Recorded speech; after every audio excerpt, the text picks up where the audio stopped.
নজর রাখবো পরবর্তী সংবাদে।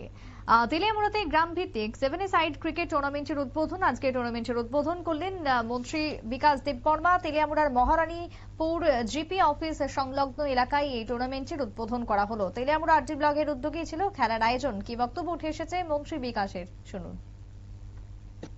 এই খেলাধুলার উদ্দেশ্য হলো, আজকে এই টুর্নামেন্টের উদ্দেশ্য হলো নেশা মুক্ত ত্রিপুরা করা এবং যুব সমাজকে খেলাধুলার মাধ্যমে যুবদেরকে আকৃষ্ট করা। যে খেলাধুলার উপরে যদি খেলাধুলার উপর আকৃষ্ট হয় যুব সমাজ, তে নেশা মুক্ত ত্রিপুরা হবে, নেশার দিকে ঝুঁকবে না আমাদের এই যুবকরা।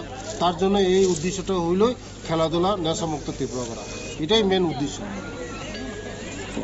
রাজ্য সরকার যে সিদ্ধান্ত নিয়েছে, এটা তো ধন্যবাদ দিতে হয় আমাদের রাজ্যের জনপ্রিয় মুখ্যমন্ত্রী প্রফেসর ডক্টর মানিক সাহাজিকে। তার জন্য আমি অসংখ্য ধন্যবাদ রাজ্য সরকারকে।